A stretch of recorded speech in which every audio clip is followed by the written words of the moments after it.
जय श्री राम। यहाँ तक की रामायण कथा मैं कह चुकी हूँ। आगे की कथा इस प्रकार है। भरद्वाज द्वारा भरत का सत्कार। इस प्रकार मुनि श्रेष्ठ भारद्वाज जी ने उनका समाधान करके कहा, अब आप लोग हमारे प्रेम प्रिय अतिथि बनिए और कृपा करके कंद मूल फल फूल जो कुछ हम दे स्वीकार कीजिए। मुनि के वचन सुनकर भरत के हृदय में सोच हुआ कि यह बेमौके बड़ा बेडब संकोच आ पड़ा। फिर गुरुजन की वाणी को महत्वपूर्ण समझकर चरणों की वंदना करके हाथ जोड़कर बोले, हे नाथ, आपकी आज्ञा को सिर चढ़ाकर उसका पालन करना यह हमारा परम धर्म है। भरत जी के ये वचन मुनि श्रेष्ठ के मन को अच्छे लगे। उन्होंने विश्वास पात्र सेवकों और शिष्यों को पास बुलाया और कहा कि भरत की पहनाई करनी चाहिए। जाकर कंद मूल और फल लाओ। उन्होंने हे नाथ बहुत अच्छा कहकर सिर नवाया और तब वे बड़े आनंदित होकर अपने अपने काम को चल दिए। मुनि को चिंता हुई कि हमने बहुत बड़े मेहमान को न्योता है। अब जैसा देवता हो वैसी ही उसकी पूजा भी होनी चाहिए। यह सुनकर रिद्धियां और अणिमादी सिद्धियां आ गई। हे गोसाई, जो आपकी आज्ञा हो सो हम करें। मुनिराज ने प्रसन्न होकर कहा, छोटे भाई शत्रुघ्न और समाज सहित भरत जी श्री रामचंद्र जी के विरह में व्याकुल हैं। इनकी पहनाई करके इनके श्रम को दूर करो। रिद्धि सिद्धि ने मुनिराज की आज्ञा को सिर चढ़ाकर अपने को बड़भाग्नि समझा। सब सिद्धियां आपस में कहने लगी, श्री रामचंद्र के छोटे भाई भरत ऐसे अतिथि हैं जिनकी तुलना में कोई नहीं आ सकता। अतः मुनि के चरणों की वंदना करके आज वही करना चाहिए जिससे सारा राज समाज सुखी हो। ऐसा कहकर उन्होंने बहुत से सुंदर घर बनाए जिन्हें देखकर विमान भी विलखते हैं। उन घरों में बहुत से भोग और ऐश्वर्य का सामान भर कर रख दिया जिन्हें देखकर देवता भी ललचा गए। दासी दास सब प्रकार की सामग्री के लिए हुए मन लगाकर उनके मनों को देखते रहते हैं। जो सुख के समान स्वर्ग में भी स्वप्न में भी नहीं है, ऐसे सब समान सिद्धियों ने पल भर में सजा दिए। पहले तो उन्होंने सब किसी को जिसकी जैसी रुचि थी वैसे ही सुंदर सुखदायी निवास स्थान दिए और फिर कुटुंब सहित भरत जी को दिए, क्योंकि ऋषि भारद्वाज ने ऐसी ही आज्ञा दे रखी थी। भरत जी चाहते थे कि उनके सब सखियों को आराम मिले, इसलिए उनके मन की बात जानकर मुनि ने पहले उन लोगों को स्थान देकर पीछे सब परिवार भरत जी को स्थान देने के लिए आज्ञा दी थी। मुनि श्रेष्ठ ने तपोबल से ब्रह्मा को भी चकित कर देने वाला वैभव रच दिया।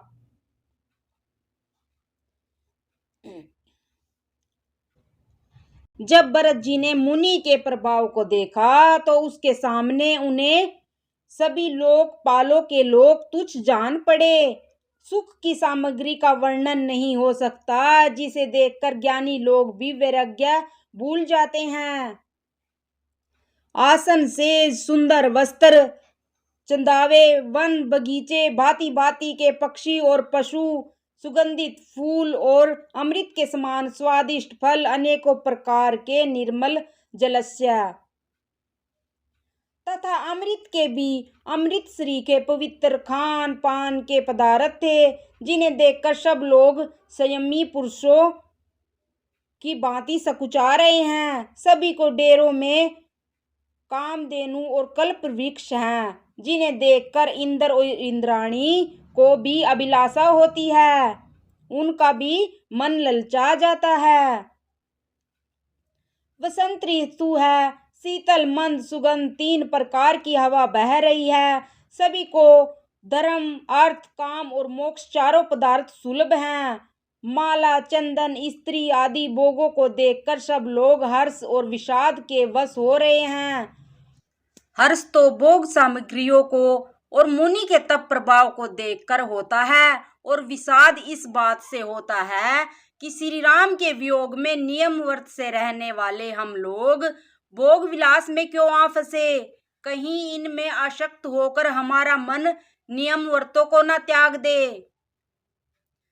संपत्ति चकवी है और भरत जी चकवा है और मुनि की आज्ञा खेल है, जिसने उस रात को आश्रम रूपी पिंजड़े में दोनों को बंद कर रखा है और ऐसे ही सवेरा हो गया। जैसे किसी बहेलिये के द्वारा एक पिंजड़े में रखे जाने पर भी चकवा चकवी का रात का संयोग नहीं होता, वैसे ही भरद्वाज की आज्ञा से रात भर भोग सामग्रियों के साथ रहने पर भी भरत जी ने मन से भी उनका स्पर्श तक नहीं किया। प्रातःकाल भरत जी ने तीर्थराज में स्नान किया और समाज सहित मुनि को सिर नवाकर और ऋषि की आज्ञा तथा आशीर्वाद को सिर चढ़ाकर दंडवत करके बहुत विनती की। तदंतर रास्ते की पहचान रखने वाले लोगों के साथ सब लोग को लिए हुए भरत जी त्रिकुट में चित्त लगाए चले। भरत जी राम सखा गुहू के हाथ में हाथ दिए हुए ऐसे जा रहे हैं मानो साक्षात प्रेम ही शरीर धारण किए हुए हो।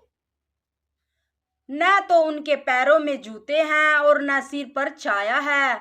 उनका प्रेम नियम व्रत और धर्म निष्कपट है। वे सखा निषाद राज से लक्ष्मण जी, श्री रामचंद्र जी और सीता जी के रास्ते की बातें पूछते हैं और वह कोमल वाणी से कहता है।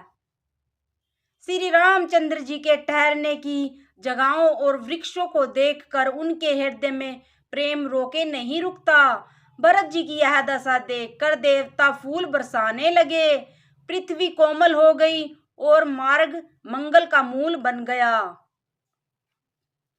बादल छाए किए जा रहे हैं, सुख देने वाली सुंदर हवा बह रही है। भरत के जाते समय मार्ग जैसा सुखदायक हुआ वैसा श्री रामचंद्र जी को भी नहीं हुआ था।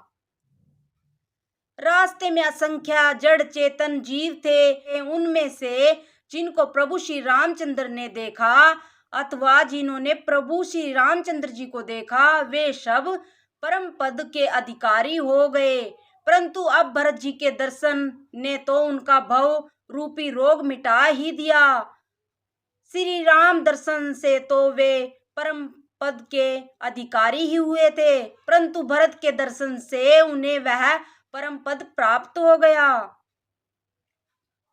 भरत जी के लिए यह कोई बड़ी बात नहीं है, जिन्हें श्री राम जी स्वयं अपने मन में स्मरण करते रहते हैं।